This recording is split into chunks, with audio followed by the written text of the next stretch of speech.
Alden Richards, abay sunod-sunod ang mga cryptic posts at pasabog sa social media. Ang lahat ng yan, but before that, if you haven't subscribed yet to my YouTube channel, please don't forget to like, share, and subscribe at i-hit mo na rin ang notification bell for more showbiz updates. Bago tayo of course magpatuloy sa ating updates for today's video na inayaan po ninyong pasalamatan ko kayo.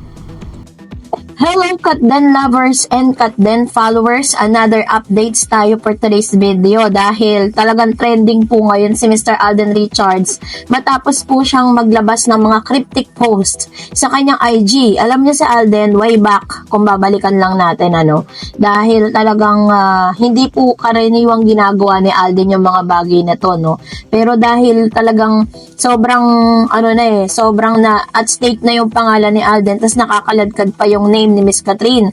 So this time nag-level up yung kanyang pananahimik. Si Alden po hindi po yan basta-basta sumasagot sa mga issues pero feeling niya this is the right time for him na talaga magsalita dahil kung kagabi po naiulat ko po sa inyo tungkol dun sa sabing ganon, kanyang-kanyang hula ang mga netizen kung saan at para saan ang Instagram post ni Alden Richards sa Food for Thought. Sabi niya doon, mind your own business. May naniniwalang reaksyon niya ito sa issue sa kanila ni Catherine na ang pinaka-latest ay hindi raw niya itinuloy ang panliligaw sa aktres dahil para mabash na naman siya ng husto. Yon, dahilan para mabash. May nagsabi naman na sagot niya ito sa mga nag-aakusa sa kanyang pag-promo lang ng movie ni Catherine ang panliligaw niya rito. Para naman sa iba, ang nasabing post ay reaksyon ni Alden sa isyong wala siyang naging girlfriend na para bang malaking kasalanan. So, yun yung kanyang sinasabi doon. So, tatlong bagay yung pinopoint out niya doon sa mind your own business. First, sinasabi niya na parang ini-inform niya ang publiko na hindi totoo na yung kanyang panliligaw is part of the promo. Pangalawa, so nababash po siya ng gusto doon. Inaakusaan din siya na parang king of promo itong si Alden. Tapos pangatlo naman na parang feeling niya is sinisisi siya ng publiko dahil bakit daw nananatili pa rin siyang single. Ganon yung mga naglalaro sa utak ng mga netizen. May nagsabi din or para naman sa iba niyang IG post na ito ni Alden para sa mga bashers at haters niya na walang ginawa kundi iba siya at magkalat ng mga maling balita. Ayaw siyang tantanan ng mga bashers at konting kilos at sasabihin malaking issue na. Ini-issue kasi kay Alden ang di umano hindi itinuloy na panliligaw kay Catherine. Sabi naman ng mga fans, never naman itong sinabi na nanligaw siya sa actress. So ganito po yung kanyang kanyang mga pinagtatalunan ngayon sa ng netizen. Pero alam niyo po ba, after all of those posts na pinakawalan ni Mr. Alden Richards dun po sa kanyang IG, this time nagpakawala na naman siya ng another one. Sabi po dun sa kanyang post Alden Richards 02 bilang sagot dun po sa kanyang post sa kanyang IG account na sinabi niyang mind your own business, and this is her or his answer. Sabi niya, it's okay to vibe alone, it's okay to chase your dream alone, it's okay to do things that others considered weird. This generation make it seems like you need validation from your peers. At the end of the day, you are the only one who matters. Ayan. Yan po ay post ni Mr. Alden Richards sa kanya pong IG, Instagram account. Parang sinasabi niya dito kapag po, kapag tinranspose natin in our own words, parang sinasabi niya dito na parang hindi niya pinagsisisihan na siya po ngayon ay nag-iisa. Parang parang may ibig sabihin So parang sinasabi niya sa publiko na hindi niya pinagsisisihan na single pa rin siya hanggang ngayon, na wala siyang kapartner hanggang ngayon, na tulad ng inaasahan ng marami. Kasi parang, diba, dati pa naman parang kini-question yung pagiging single, yung napakahabang panahon ng pagiging single ni Mr. Alden Richards. Hanggang kini-question yun. May mga times pa nga na parang sinasabi nila na bakla daw si Alden, kasi nga parang walang girlfriend, ganon. Pero sabi nga ni Alden, doon po sa kanyang interview with sa Tony Talks, na parang parang inaccept niya na lang at parang dead man na lang siya dun sa ano na yun, issue na yun, tungkol dun sa kanyang gender issue, no? At inamin niya na parang medyo na may affected siya ng konti dun, pero hindi niya raw kailangan magpaliwanag sa publiko. Yun yung po yung sinasabi ni Mr. Alden Richards, no? At sinasabi niya dito na this generation make it seems like you need a validation from your fears. So, talagang sa henerasyon po kasi natin ngayon, kailangan lahat ng mga ginagawa natin is ikatutuwa ng ibang tao, no?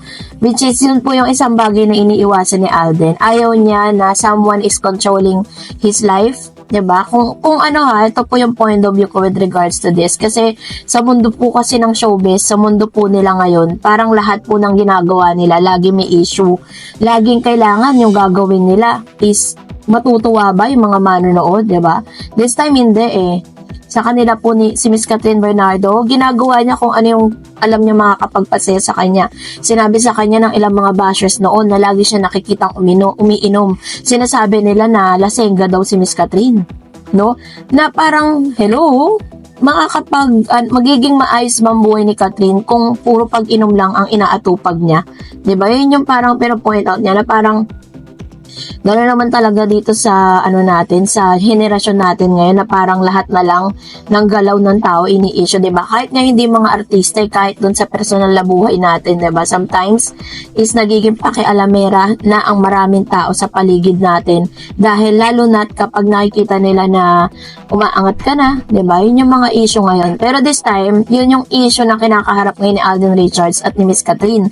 Kaya nga sabi ni Tita Long, ito panoorin natin. Alam nga namang mawala, di ba? Alam nga namang mawala yun. Samantalang nung HLA, di ba, sabi nila, naging deeper yung samahan nila. Yun yung tingin kong paniwala ko. Kaso nga, kung ano-ano yung nadidinig at nababasa nga, di ba? Gano'n naman ang uso ngayon sa social media. Dito. Maraming fake news. Kaya, i-enjoy na lang natin kung ano yung sa tingin natin totoo at tama at nararamdaman natin. Diba? Enjoy na lang, relax. Diba? Alam nga namang mawala yun. Samantalang nung HLA, diba, sabi nila, naging deeper yung samahan nila. Yun yung tingin kong paniwala ko. Sabi niya doon, sa dami daw ng mga issue na kinabibilangan at sa dami ng mga lumalabas na mga issue patungkol kay Catherine at Alden Richards, isa lang yung paalala niya. Sabi niya, i-enjoy na lang daw natin kung ano yung mga nakikita natin, kung ano yung mga nalalaman natin. Tapos, umiwas na lang tayo sa mga fake news, umiwas tayo sa mga makakapagpa-stress. Diba? Kasi, isa lang din naman talaga, parang, ang mundo kasi ng mga artista, parang, talagang napaka-possessive no, ng napakaraming mga netizen. Hindi ko naman nilalahat ng mga cut din, May mga possessive kasi na parang kailangan lahat ng gagawin nila, lahat ng mga giging desisyon nila sa buhay ay makakapagpasaya dun po sa mga manonood. Yung parang ayon dun sa kagustuhan ng mga manonood. Katulad ngayon, meron pong niluluto na bagong proyekto si Alden Richards kasama si Julia. Diba? Marami na naman magagalit kasi super sweet si Mr. Alden eh. Pero kung i-compare ko yung samahan ni Alden at ni Miss Catherine Bernardo, this is really different dun po sa mga dating nakasama ni Miss Catherine at ni Alden Richards, no? Yung mga nakasama ni Alden Richards, yung mga naging love team niya sa movie, si Catherine po yung pinakakaiba. Kaya nga talagang lahat ng mga Catherine fans kumapit ng todo dito po sa love team na to kasi nakita natin talaga na may progress. Nakikita natin talaga that Alden Richards changed a lot. The way na kung paano niya pinagtatanggol at sumasagot siya at nag-post siya ng mga cryptic post, 'di ba? Tungkol sa issue. Hindi man niya direct na ang sinasabi yan doon po sa mga nagkakalat ng mga fake news. Pero alam natin na may meaning lahat yan. Kaya nga talagang mas maraming pumapanatag ngayon kasi unti-unti nagsasalita sila. Pati si Mami Min, 'di ba? Hindi na rin nakapagpigil, nagsalita na rin siya sa social media kasi alam niya na number 1 na nasisira dyan is si Miss Catherine at si Alden Richards, 'di ba? At kung ano man yung tagumpay na meron po sila ngayon, talagang they have or parang karapatan din ng mga cut din, 'di ba? Na talagang makita or makarinig ng mga salita mula dun sa mga malalapit kay Catherine. So, yun po yung ilan sa mga talaga namang pinag-uusapan ngayon online. So, ano na kaya mangyayari, no, after this? Dahil, palala na ng palala. Dahil yung issue po ni Catherine at saka ni Daniel Padilla, wala na eh. Parang nabura na siya dahil talagang si Mama Mina ang nagsalita. Siya na po talaga yung bumuwag dun sa fake news na kumakalat, diba? Kaya let's enjoy the moment. Tayaan natin na sabay-sabay natin na na masaksihan kung ano yung magiging progress ng kanilang relationship, 'di ba? Wag lang tayo masyadong magpakadilulo. And siguro maging masaya na lang tayo sa kung ano mga proyekto ibibigay kay Catherine tsaka kay Alden Richards, 'di ba? Hindi man pa sila magkasama sa isang project ngayon katulad ng desisyonan ni GMA Sparkle na CEO President na si Attorney Annette Gozon, katulad na sinasabi nila noon pagkatapos ng success movie nila ng Hello Love Again.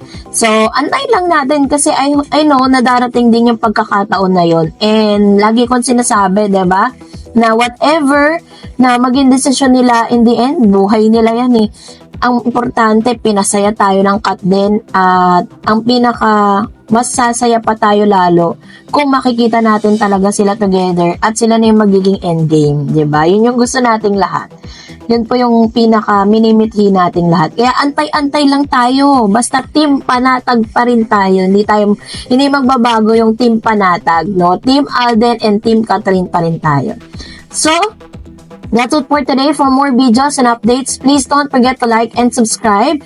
And please don't forget to follow my Facebook page, Dar Eds TV. God bless everyone. See you on my next vlog.